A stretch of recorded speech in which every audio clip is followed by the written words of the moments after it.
जी नमस्कार। राजल, आज मुझे बहुत अच्छी न्यूज़ मिली है कि आपके द्वारा लिखी हुई बुक टाइम मैनेजमेंट भारत की 7 भाषाओं में प्रकाशित हुई होने वाली पुस्तक है। मुझे याद है कि 2013 में जब मेरी आपसे मुलाकात हुई थी, आप मेरे ऑफ़िस में आए थे, तो मेरी आपसे मुलाकात हुई थी, तो आपने कहा था भैया कि मैंने ये पुस्तक लिखी है, इसके बारे में आप कुछ न्यूज़ लिखिए। मैंने जब आपको देखा उस वक्त, तो मैंने बड़ा आश्चर्य किया कि ये एक नई उम्र का लड़का है, मुश्किल से 22-23 साल की उम्र का लड़का है और इसने एक पुस्तक लिखी है, और वो भी गोरखपुर का रहने वाला लड़का है। मुझे बड़ा आश्चर्य हुआ जब मैंने आपसे बातचीत की, तो मुझे आपके जीवन के अन्य पहलुओं के बारे में पता चला कि किस तरह से आपने एक लंबा संघर्ष किया।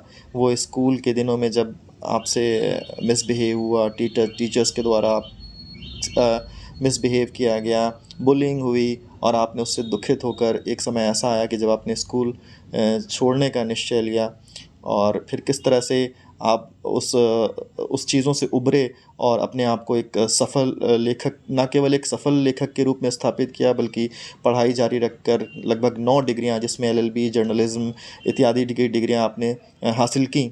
तो इस आधार मुझे याद है कि मैंने उस वक्त जब आपसे ये सारी बातें जानी, और जानने के बाद वो न्यूज़ जो मैंने लिखी अपने अखबार में, जिसका शीर्षक था कि a school dropout to the author of the best seller books, वो स्टोरी पेज 3 पे पब्लिश हुई, लखनऊ गोरखपुर एडिशन में।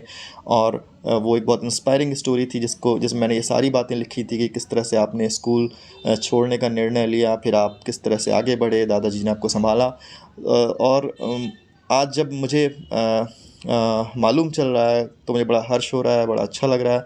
लेकिन इसमें बात और कमाल हम पत्रकारों का, हम लोगों का नहीं है, इसमें सारा क्रेडिट आपको जाता है। ये निश्चित ही आपकी मेहनत है कि आप किस तरह से आपने मेहनत करके अपने आप को निखारा, और इन साथ जो जो आपकी बुक पब्लिश हुई, इसके द्वारा आपने न केवल अपना सम्मान बढ़ाया है, बल्कि शहर का भी सम्मान बढ़ाया, अपने माता पिता का सम्मान बढ़ाया। आपकी एक दूसरी बुक भी लोक व्यवहार पे जो प्रकाशित होने वाली है, उसकी भी बहुत सारी शुभकामनाएं।